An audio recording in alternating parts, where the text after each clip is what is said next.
Hi, my podcast is called Cadmium Dread, and what inspired me to start it was that I feel like a lot of artists have a lot of anxiety about like just entering the industry and just their life choices in general, but honestly I think we're all like going through the same thing, and so I just wanted to like put a voice to that so that people can just feel less insecure, because like I know as artists people tend to like compare themselves to other artists, but I don't think they should, because I think we all have the same fears, we all have the same insecurities, and I just wanted to bring light to that so that we can just feel better about it. It's all foundational, let's put it that way. Because I tell all the parents and I tell all the kids that if you want to learn 3D, which is what animation has become, I can teach it, but what you're generally learning is the foundational skills and the skills that you would need to be able to take to college, where you will ultimately be going if you want to pursue a career in animation. Because it doesn't stop at the end of high school, or you don't get a job immediately right out of high school. You have to continue your education in the arts and in animation. So I do teach mostly, I said foundational, so it's mostly drawing. So a lot of 2D animation, but they do learn things like Photoshop, Illustrator, Flash, and those are the students that like 3D. We do dabble in it, but not many do.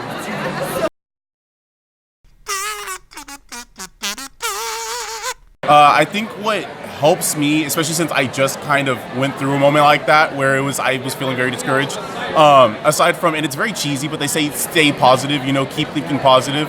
For me, I always, my saying is it could always be worse. If I spilled ink on my prints, I'm like, it could always be worse. I could have always, ripped the paper by accident. But part of it is always just perseverance. I'll draw something, and I mean, even when I first started drawing these, I was like, it doesn't look good, people won't like it, I like it, but I don't know if others will.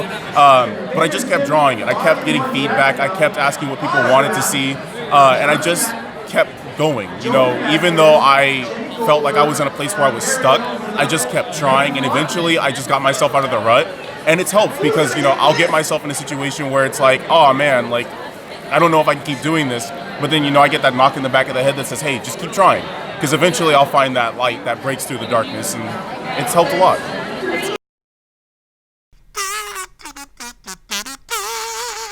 Actually, I started painting pop culture stuff, like just getting your pen or paintbrush on paper can do a lot to get that out. So if it's just doing a study or drawing a quick cartoon, that's what eventually led to me doing stuff like this and broke me out of a really, really bad artist block. Yes, artist block is a big thing. I feel like if you do art at any time, you're just going to get artist block. And how you deal with that, it's different for every person. Me personally, I just like to do something fun, loose, like not think about who's gonna see it, who's gonna look at it, like it. Just do it for you. And even if it's ugly, especially if it's ugly, just do it, I have a few times, I haven't hit a huge block yet, but I feel like my methods to overcome that would be to go on social media and look at all the artists that I really like. I'll scroll through if I find something that really inspires me, or if I look up YouTube videos like drawing tutorials or something. It gets me excited to draw, maybe even do some figure drawing, and then eventually, as long as you consume media, I feel like it builds up your mental bank of inspiration to help you come up with ideas.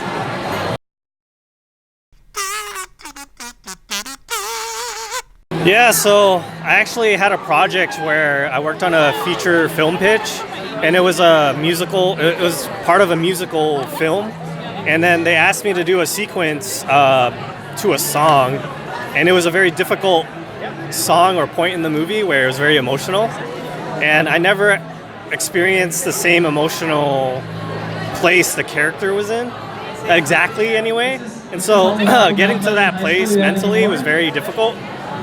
Because I basically had to be very sad. Yeah. And then the biggest wall I had to get over was kind of being in that state for a period of time while drawing. Because I really wanted the emotion to come through with the characters and all that. That's tough.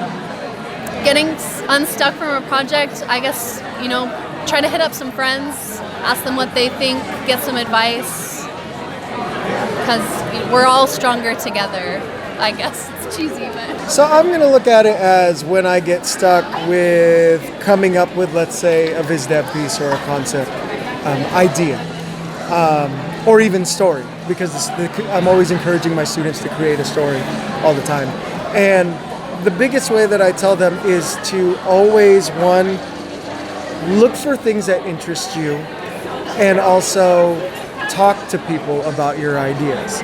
Because whether it's a good idea or a bad idea, because I always get a lot of people saying like creativity is hard. And it is hard. It's hard to come up with something like out of thin air. And so I always say, always start off with an idea first. Whether it's the worst idea, the best idea, it doesn't matter. Just put it down on paper, put your idea, or tell somebody your idea. And it could manifest into something just as long as like you just keep going down that road. That's basically design, how we designers design things. We find something and we don't say, oh no, that's not going to work, because then you can't actually continue that design if you're just going to automatically censor yourself. It's like, don't censor yourself in the beginning. Just keep trying that one idea, because I always tell my students, an idea isn't bad until it actually is. So I think that's how I deal with like at least creativity, and whenever I'm stuck doing something, it's like I just keep going until I realize, okay, this is not working at all. Then you have to go back and go backwards, because then you just can't always censor yourself. Otherwise, you're going to sit there going like, oh, this is wrong, I'm not going to do it. This is wrong, I'm not gonna. I think the most difficult subjects for art students is subjects you're not particularly interested in, because I feel like a lot of people coming into here, they'll have a specific type of art they want to do. Like, I don't want to be an animator, but I have to take animation classes. A lot of people come in with a big ego, thinking that they know how to do things, but they really don't. Like, foundation classes really are a roadblock for getting over yourself. So it shows you how much you don't know and how much you need to practice your foundations, definitely. And then it helps you to keep an open mind about the importance of learning all the different concentrations. So when you get into the industry or you start working, you're usually collaborating with people, and those people are in the other concentrations. So it's better to know what kind of work they're doing so you can do your own job better to help them and then help them get through their issues.